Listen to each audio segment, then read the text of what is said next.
Hi friends, ഞാൻ Shini Nidheesh. Welcome to Chins Ruchi. എല്ലാവർക്കും സുഖം തന്നെയല്ലേ? മാർക്കറ്റിൽ 2 ദിവസം മുന്നേ പോയപ്പോൾ കുറച്ച് പച്ചമാങ്ങ കിട്ടി. അപ്പോൾ 1 കിലോ പച്ചമാങ്ങ ഞാൻ വാങ്ങിയിട്ടുണ്ട്. ഞാൻ വിചാരിച്ചു അച്ചാറിടാന്ന്. അപ്പോൾ ഷൂട്ട് ചെയ്ത് വെച്ചു. ഞാൻ നിങ്ങളുമായിട്ട് ഷെയർ ചെയ്യാൻ പോവാണ്. അപ്പോൾ നമുക്ക് വേഗം ഇൻഗ്രീഡിയൻസ് എന്തൊക്കെയാണെന്ന് നോക്കിയിട്ട് വേഗം അച്ചാറിടാൻ തുടങ്ങിയാലോ? പച്ചമാങ്ങ ഞാൻ ഇതുപോലെയാണ് കട്ട് ചെയ്തിരിക്കുന്നത്. തീരെ ചെറുതുമല്ല എന്നാൽ വലുതുമല്ല.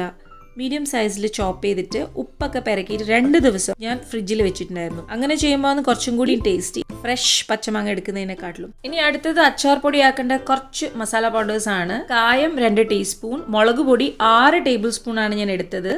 കടുക് കുറച്ച് വറുത്ത് പൊടിച്ചത് 1.5 ടീസ്പൂൺ, അതേപോലെ ഉലുവ ചെറുങ്ങനെ വറുത്ത് പൊടിച്ചത് 1.5 ടീസ്പൂൺ, ഉപ്പ് 2 ടേബിൾ സ്പൂൺ എടുത്തു വെച്ചിട്ടുണ്ട്, നോക്കിയിട്ട് ചേർക്കാം.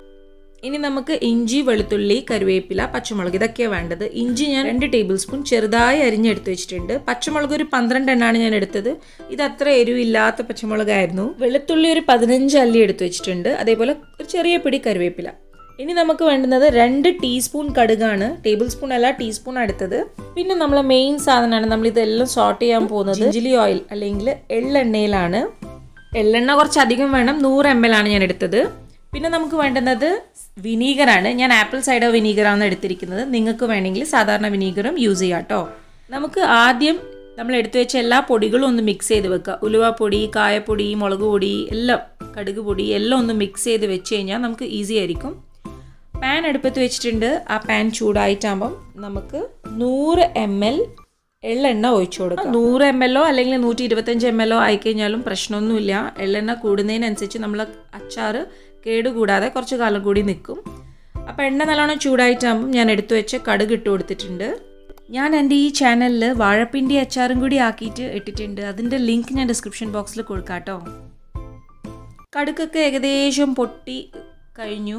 ഇനി നമുക്ക് നമ്മളെ ഇഞ്ചി, വെളുത്തുള്ളി, കറിവേപ്പില, പച്ചമുളക് അതൊക്കെ ചേർത്ത് കൊടുക്കാം. ഇതൊക്കെ ചേർത്ത് കഴിഞ്ഞാൽ കൂടുതൽ സമയം വഴറ്റി കുഴഞ്ഞ് ഇതാവണ്ട. നമുക്ക് ആ ഒരു വെള്ളപ്പറ്റ് മാത്രമേ പോകണ്ടൂ. അച്ചാർ എപ്പോഴും കുറച്ച് ക്രഞ്ചി ആയിട്ടാണ് ഉണ്ടാവേണ്ടത്, എന്നാലേ അത് ഹെൽത്തി ആവുള്ളൂ.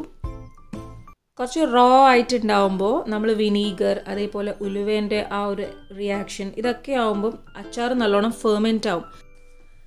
കേട് കൂടാതെ നിൽക്കാൻ വേണ്ടിയിട്ടാണ് നമ്മളിതൊന്ന് മൂപ്പിച്ചെടുക്കുന്നത്, അതിൻ്റെ ആ ഒരു വെള്ളപ്പറ്റൊക്കെ പോകാൻ വേണ്ടിയിട്ട്. അപ്പോൾ ഒരു 2-3 മിനിറ്റ് മാത്രം സോട്ട് ചെയ്യുക, അതും ലോ ഫ്ലെയിമിലിട്ടിട്ട് തന്നെ സോട്ട് ചെയ്യുക. ഇത് ഏകദേശമായി. ഇനി നമുക്ക് ഫ്ലെയിം ഒന്നുകൂടി ചെക്ക് ചെയ്യുക. മീഡിയം ഫ്ലെയിമിലിട്ടിട്ട് മാത്രം നമ്മളാക്കി വെച്ച ഹോം മെയ്ഡ് അച്ചാർ പൊടി ഒന്ന് ഇതിലേക്ക് ഇട്ട് കൊടുക്കുക. എന്നിട്ട് നമുക്ക് ഈ ഒരു അച്ചാർ പൊടി ഒന്ന് ചൂടാക്കി കൊടുക്കാം. ജസ്റ്റ് ആ ഒരു എണ്ണയിലിട്ടിട്ട് ഒരു 2 മിനിറ്റ് ഒന്ന് മൂപ്പിച്ചെടുക്കാം. മുളക് പൊടീൻ്റെയും കായപ്പൊടീൻ്റെയും ഒന്നും ടേസ്റ്റ് മാറാൻ പാടില്ല, ജസ്റ്റ് ചൂടാവാനേ പാടുള്ളൂ ആ എണ്ണയിൽ.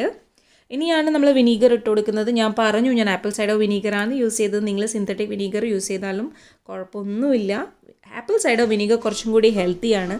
അപ്പോൾ അതാണ് ഞാൻ എല്ലാത്തിനും യൂസ് ചെയ്യുന്നത് കൂടുതലും. ഇനി ഞാൻ മാങ്ങയാണ് ഇടുന്നത്. മാങ്ങ ഞാൻ 2 ദിവസം മുന്നേ മാരിനേറ്റ് ചെയ്ത് വെച്ചോണ്ട് ഉപ്പൊക്കെ ഇട്ട് വെച്ചതുകൊണ്ട് മാങ്ങേൻ്റെ അകത്ത് തന്നെ നല്ല സത്തില്ല, നല്ല പുളിയും ഉപ്പൊക്കെ ഇല്ല, വെള്ളം ഊറി വന്നിട്ടുണ്ടായിരുന്നു. അപ്പോൾ അതും കൂടിയാണ് നമ്മൾ ഈ കടായിലേക്ക് ഒഴിച്ചു കൊടുക്കേണ്ടത്. ഇനി നമുക്കിതെല്ലാം നല്ലോണം ഒന്ന് മിക്സ് ചെയ്യാം. ഇപ്പം നിങ്ങൾ ഇൻസ്റ്റൻറ്റ് ആയിട്ടാണ് മാങ്ങാച്ചാർ ആക്കാൻ വിചാരിക്കുന്നതെങ്കിൽ അങ്ങനെയും ആക്കാം, കുഴപ്പമൊന്നും ഉണ്ടാവില്ല, നല്ല ടേസ്റ്റി തന്നെയായിരിക്കും.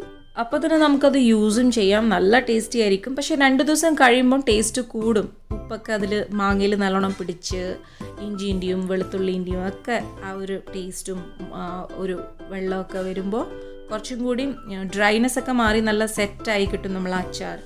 അപ്പോൾ ഞാൻ എൻ്റെ അച്ചാർ ഇപ്പോൾ ഓക്കെ ആയിട്ടുണ്ട്, അടിപൊളിയായി കിട്ടിയിട്ടുണ്ട്. ഞാനിതൊന്ന് ടേസ്റ്റ് ചെയ്തിട്ടെ. ചൂടൊന്നുമില്ല. എനിക്കിപ്പം ഉപ്പും മുളകും എരിവും ഒക്കെ കറക്റ്റായിട്ടാണ് തോന്നുന്നത്. നമുക്ക് നോക്കാം നിത്യം എന്താ പറയുന്നതെന്ന്. നമുക്ക് തണിയുന്ന വരെ വെയിറ്റ് ചെയ്യാം. തണിഞ്ഞിട്ടാകുമ്പോൾ ഒരു എയർ ടൈറ്റ് കണ്ടെയ്നറിലിട്ട് സൂക്ഷിച്ച് വെക്കാം.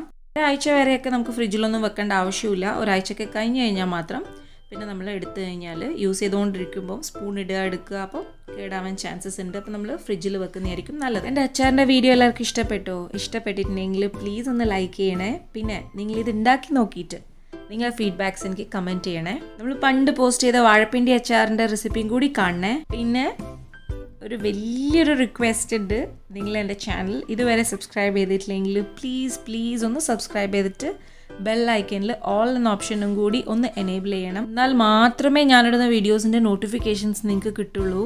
അച്ചാർ ഇതാ ഞാനൊരു എയർ ടൈറ്റ് ബോട്ടിലിൽ എടുത്തു വെച്ചിട്ടുണ്ട്. ഇത് 1 kg ഒരു ബോട്ടിലാണ്. ഇതിലും പിന്നെ ഒരു ചെറിയൊരു ബൗള്. ഇതാ ഇത്രയാണ് എനിക്കിപ്പോൾ ടോട്ടൽ അച്ചാർ കിട്ടിയിരിക്കുന്നത്. ഇനി നിത്തു പറയട്ടെ അഭിപ്രായം. നിത്തു, എങ്ങനെയുണ്ട് അച്ചാർ? അച്ചാർ നല്ല സൂപ്പറായിട്ടുണ്ട്. കുറച്ചും കൂടി എരിവാണ്. വേണാ മതി, കുട്ടികൾക്കെല്ലാം കൂട്ടണ്ടില്ലേ? നമുക്ക് എരിവ് കുറച്ച് കൂടുതൽ വേണം. എന്നാലും ബാക്കിയല്ല ഓക്കെ, അടിപൊളി. നിത്തു പറയുന്നത് കുറച്ചും കൂടി എരിവാണെന്നാണ്. അപ്പോൾ നിങ്ങൾ 6 ടേബിൾ സ്പൂണിന് പകരം ഒരു 7 ടേബിൾ സ്പൂൺ മുളക് പൊടി ഇട്ടോട്ടോ. അതിൽ കൂടുതലാവല്ലേ. വീണ്ടും അടിപൊളി വീഡിയോ ആയിട്ട് വരാട്ടോ. Thank you for watching.